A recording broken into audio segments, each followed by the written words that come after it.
keprihatinan kami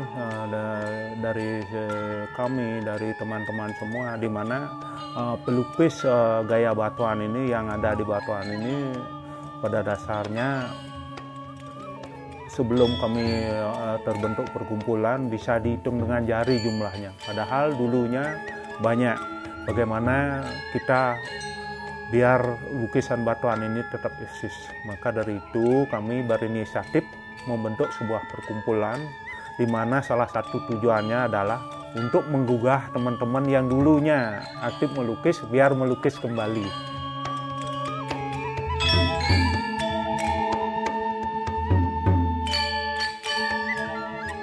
Lukis-lukisan hutan yang ada di Desa Batuan itu, hutan salah satunya sangat menginspirasi sekali di dalam melukis di Desa Batuan ini, karena di dalam hutan itu sebetulnya banyak sekali peradaban di sana, peradaban dan juga banyak sekali cerita-cerita yang bisa kami angkat daripada hutan itu sendiri. Kami di Desa Batuan, khususnya di Puro Desa ini ada suatu prasasti namanya yang tersimpan, di mana di dalamnya ada tertulis namanya Citrekare. Di mana Citrekare itu adalah perkumpulan seni, semua seni ada di sana, ada seni lukis, seni tari, seni pahat, seni wonagis dan semuanya itu di dalam seni itu semuanya di sana dicantumkan sebagai kelompok itu, semua disatukan menjadi Citrekare itu namanya dia.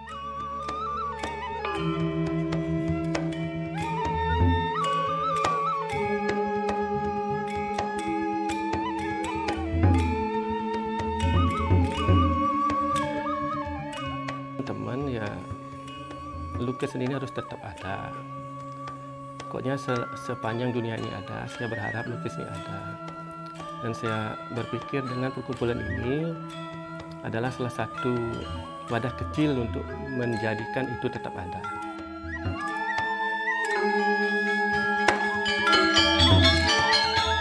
Karena itu kami di Batuan ini juga sangat berusaha sekali untuk membentuk generasi yang bisa melanjutkan dari teknik batuan ini.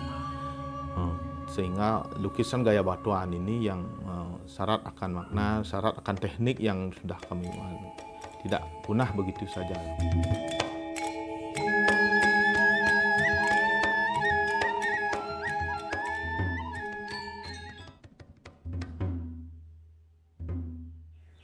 Lukis-lukisan hutan yang ada di Desa Batuan itu, hutan salah satunya sangat menginspirasi sekali di dalam melukis di Desa Batuan ini, karena di dalam hutan itu sebetulnya banyak sekali peradaban di sana, peradaban dan juga banyak sekali cerita-cerita yang bisa kami angkat daripada hutan itu sendiri.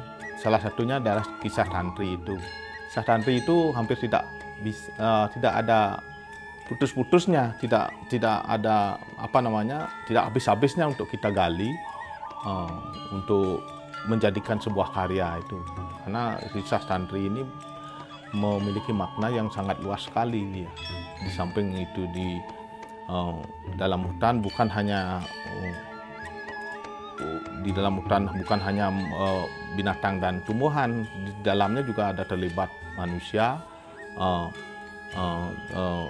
dewa, bahkan di sana ada makhluk-makhluk yang gaib yang di dalam hutan itu sering kali kita temukan makhluk-makhluk di alam gaib itu. Semua itu bisa kita gali dan semua itu bisa kita menjadikan karya di Batuan ini tanpa putus-putusnya.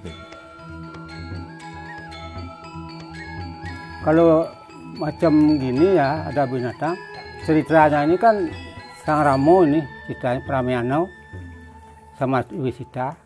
Di waktu dia mengejar kijang itu Pak, itu ceritanya. Sesuatu ada lukisan pasti ada ceritanya sedikit. Ini kan sudah umum nih, ini orang mengembala sapi, ini potong padi, ini ada tapel ini. Pada umumnya di adat ini kan ada upacara barong misalnya, itu motifnya. Saya punya motif ini 4 jenis jadi satu motif.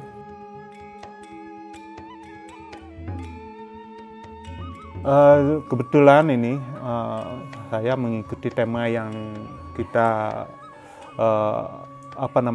diwajibkan, itu tentang hutan. Kebetulan saya ini melukisnya tentang tantri ini, di mana cerita tantri itu adalah cerita yang memang banyak tentang hutan, tentang binatang. Di sini saya menyoalkan adalah cerita dari Diah Tantri. Biasanya orang melukis tantri itu pasti binatang dan hutan aja. Sekarang saya coba melukis bagaimana yang menceritakan sesungguhnya, saya perlihatkan ini dah ada Diah Tantri sama raja, di mana cerita ini zaman dahulu ada seorang raja yang memiliki puber kedua, di mana setiap malam dia harus disuguhi perawan satu-satu. Akhirnya di dalam karena tiap hari dia harus disuguhi perawan, akhirnya perawan itu habis di kerajaannya beliau. Akhirnya yang tersisa cuman Diah Tantri. Diah Tantri adalah putri dari seorang patih, di mana Diah Tantri patihnya ini sudah menyembunyikan Diah Tantri biar tidak datang untuk menghadap ke raja, tapi Diah Tantri sendiri yang menginginkan dia ke sana. Di sana bagaimana dia biar tidak kesuciannya terenggut, akhirnya dia tiap malam bercerita tentang binatang. Nah, salah satu ceritanya adalah tentang Raja Hutan. Ini ada Raja Hutan berperang dengan banteng. Ceritanya selalu yang kalah adalah yang berkuasa. Akhirnya di sini ini keduanya berperang, nanti mati keduanya, nanti dimakan, bangkainya dimakan oleh rakyat anjing-anjing ini yang pemakan itu. Itu setiap hari dia bercerita tentang binatang. Selalu pokoknya yang kalah yang rajanya. Akhirnya setiap habis dia bercerita, raja ini tidur. Akhirnya lupa dia akan merenggut kesucian dan lupa. Akhirnya dia tiap hari akhirnya lupa. Akhirnya dia menyadar bahwa apa yang dia lakukan selama ini adalah salah. Akhirnya dia kembali ke kehidupannya yang semula. Itu sebenarnya Diah Tantri ini pahlawan menyadari raja itu. Itu sebenarnya itu yang cerita yang kami ambil itu.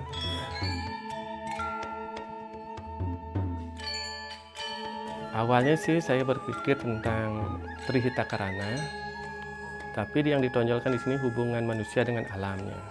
Hubungan manusia dengan yang di atas, yang pencipta sih juga ada sebagian kecil, di mana orang-orang berterima kasih atas kesuburan alam, hijau, dan air gini. Yang temanya maunya saya hutan sari, hutan yang dimanfaatkan. Di sini dengan terjaganya hutan dengan baik, air akan mengalir dengan baik. Ya, lukisan ini air mengalir.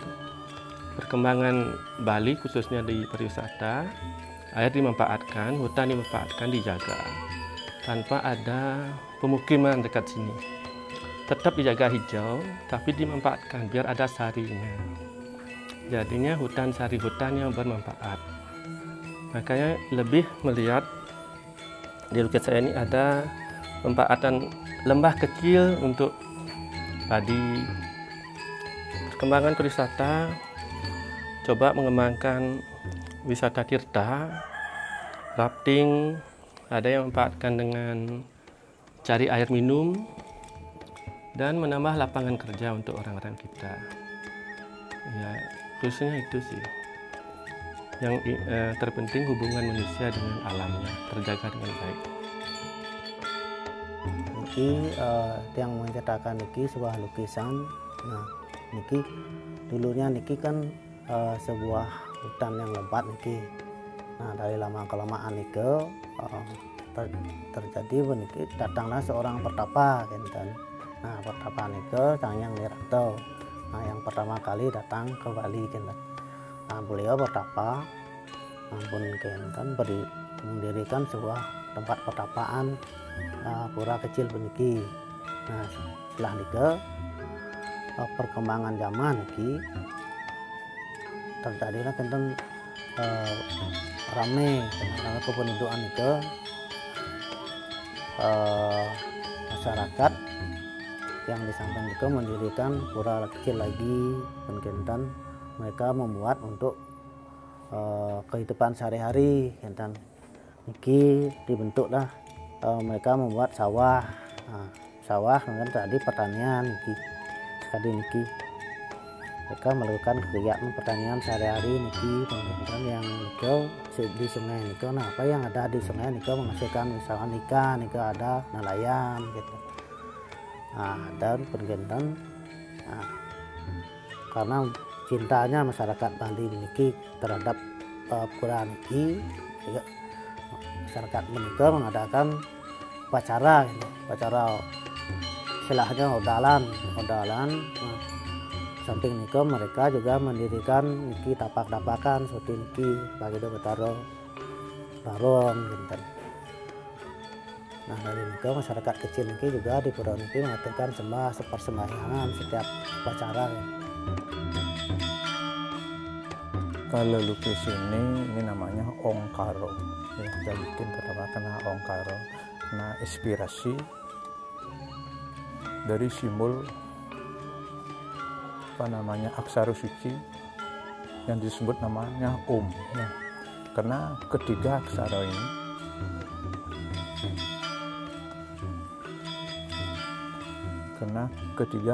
ini menjadi satu disebut dengan Om, Ang Om. Itu simbol Brahma Wisnu Iswara. Kenapa saya melukis seperti itu? Karena di dalam kehidupan pasti timbul adalah satu penciptaan. Alam semesta ini dicipta oleh Brahma itu sendiri sebagai anugerah dari Yang Maha Esa.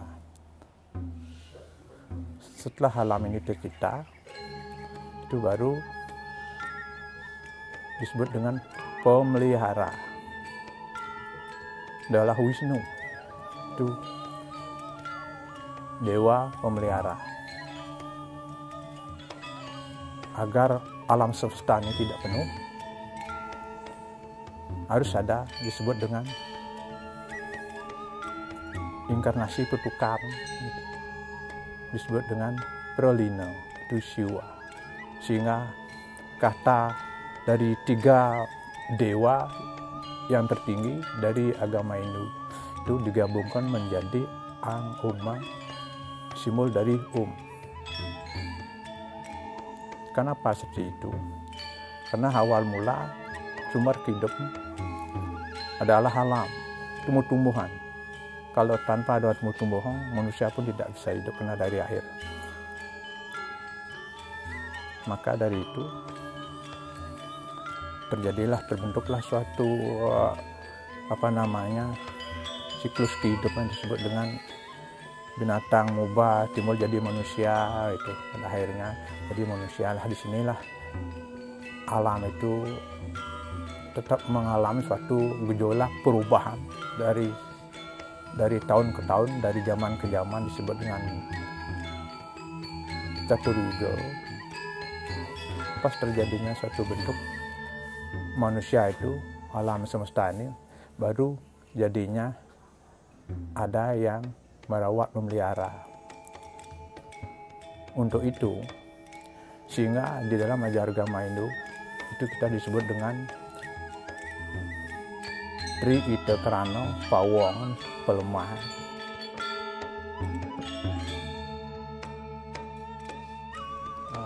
Niki sebenarnya awalnya saya suka sejarah ya, dan ingin mengangkat sebenarnya cerita-cerita dari budaya kita Nusantara, karena yang lihat jarang sekali atau bisa dibilang sedikit orang yang mau mengangkat cerita sejarah Nusantara, Bali atau luar Bali dalam sebuah lukisan Bali khususnya, karena kebanyakan saya lihat itu temanya wayang. Itu awalnya sebenarnya, dan kebetulan waktu itu ada idenya tentang Prabu Siliwangi. Ini ceritanya Prabu Siliwangi di hutan pertapaan beliau. Itu sebenarnya ceritanya.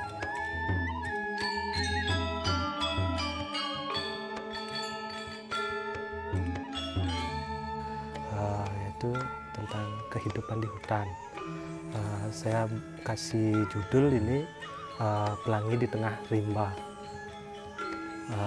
di mana ide dari lukisan ini saya ambil dari saya suka menghayal sebenarnya orangnya. Banyak hal-hal yang saya pikirkan, kadang-kadang mengambil dari cerita-cerita anak-anak kayak peri dan pelangi dan segala macam, itu saya tuangkan ke dalam lukisan batuan ini sesuai dengan apa yang saya bisa tuangkan di dalam kanvas itu sendiri, dan jadilah seperti ini. Ada pelanginya, ada peri, ada hutan, sesuai dengan bayangan inspirasi yang saya punya. Kebanyakan lukis-lukisan saya itu ide-idenya berasal dari film-film kartun, imajinasinya seperti itu, kayak Disney World, Walt Disney, atau film-film yang lain yang memang benar-benar saya senang sekali dengan cerita-cerita dari film-film tersebut. Saya tuangkan ke dalam lukisan batuan ini. Baik, kalau lukisan saya ini temanya tentang hutan, tentang menceritakan tentang kerusakan hutan yang terjadi, fenomena hutan yang terjadi saat ini seperti penebangan pohon liar, illegal logging, dan akibat dari penebangan pohon itu kan bisa membuat hutan jadi banjir, dan untuk habitatnya juga nanti kehilangan tempat tinggal, kayak ada tupai, ada monyet, semuanya menjadi kehilangan tempat tinggal untuk kehidupannya, habitat di hutan itu sendiri. Lukisan ini terinspirasi di kehidupan sekarang sih, tentang pariwisata. Ada tari kecaknya, tapi sebelum ini kan Pura Uluwatu, sebelumnya itu kan hutan lebat yang di atas Bukit Kapur. Setelah ada seorang petapa suci dapat wangsit, lalu dibangunlah sebuah pura di kawasan ini, dan dikenal sampai sekarang Pura Uluwatu. Setelah adanya pura, otomatis ada perkembangan adat istiadat, dan sampai kekinian sekarang ada pariwisata. Diadakanlah juga pertunjukan untuk pariwisata.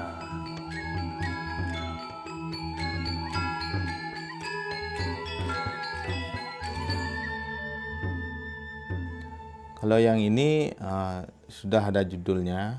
Ini adalah terinspirasi dari penyelamatan dunia. Penyelamatan dunia dari salah satu penyelamat dunia, yaitu Kurmo Awatara. Kalau lukis batuan itu pada awalnya, kalau bikin bahan material dulu ya, kan kampas.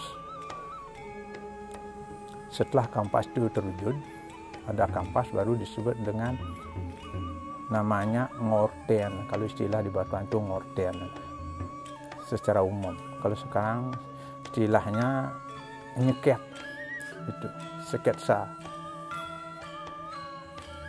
Setelah nyeket ini baru disebut dengan nyawi.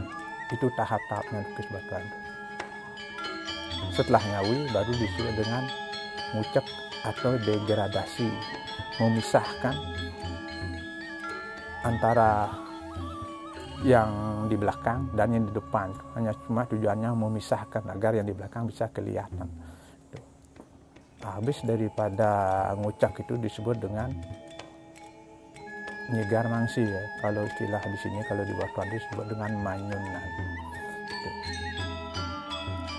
Setelah manyun, habis manyun itu disebut dengan namanya nyawi, mengasih motif-motif atau ornamen-ornamen. Makanya untuk tahu tentang lukis batuan itu kita harus belajar dari ornamen, teknik-teknik ornamen ukir Bali itu harus masuk ke dalam sanubari setiap seniman yang ada di Bali, karena itu motif-motif itu diperlukan untuk digunakan untuk ngayah, karena tujuan daripada karya seni itu adalah untuk kepentingan religius, untuk persembahan itu pada dasarnya. Nah, ciri khasnya itu apa batuannya ya, memang kerjanya agak rumit, mendetail jadinya itu. Satu lukisan gitu misalnya manyun aja 2 kali, kalau sudah hitam lagi ditambah hitam lagi gitu, mendetail jadinya, rumit jadinya gitu. Itu makanya lama pelukis batuan. Dua kuas, satu kuas kecil itu untuk tinta, yang satu kuas besar untuk air, untuk mendegradasi, memisahkan antara satu objek dengan objek yang lain, membuat mana objek yang lebih di atas, lebih di bawah, stirning, gelap terang. Selain itu juga membentuk anatomi tubuh manusia, bagaimana anatomi binatang, bagaimana disinilah prosesnya dia membuat suatu karya itu menjadi khas dia. Jadi lukisan batuan itu di sini bedanya dengan lukisan yang lain. Sehingga lukisan batuan itu kadang-kadang bisa kita melukis di atas kertas karena kita menggunakan 2 kuas yang halus ini. Kalau ini kita memang khusus bikin untuk hitam putih dia. Makanya prosesnya agak lama dia di hitam putih ini. Tintanya agak lebih pekat dia.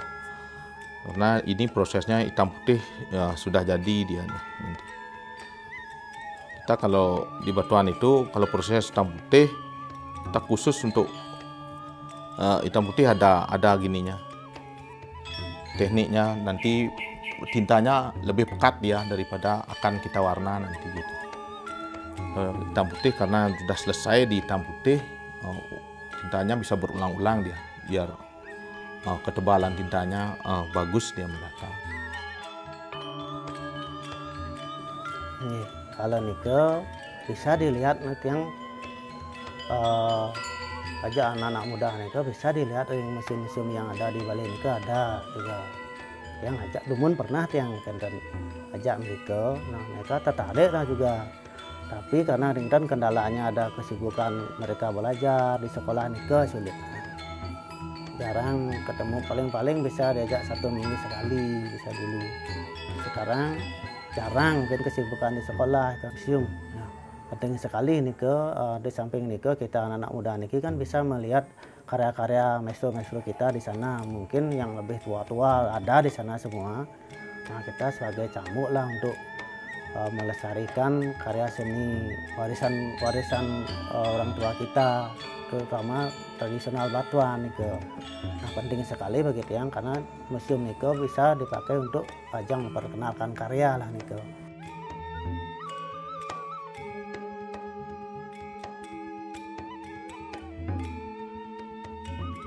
Pelukis gaya batuan ini yang ada di batuan ini pada dasarnya sebelum kami terbentuk perkumpulan bisa dihitung dengan jari jumlahnya. Padahal dulunya banyak karena sesuatu hal dan lain hal, karena membuatnya lama dan sebagainya, banyak yang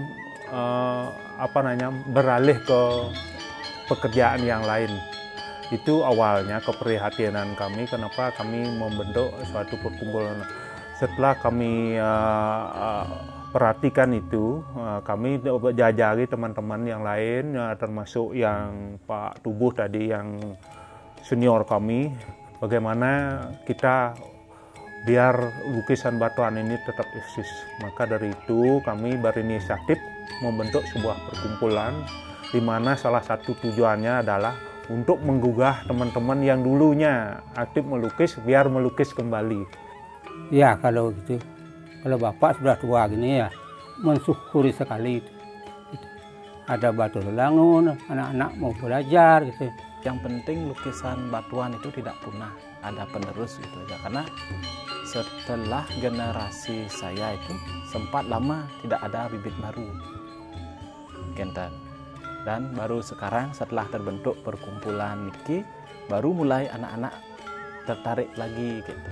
Saya berharap ke depannya nanti ini kan terus berlanjutnya akan ada pelukis-pelukis yang jauh lebih mumpuni, yang jauh lebih hebat nanti dari senior-senior terdahulu dengan tema-tema yang kalau bisa yang inovatif, dengan tapi tetap mempertahankan gaya lukisan batuan atau style lukisan batuan ini, teknik-tekniknya terutama.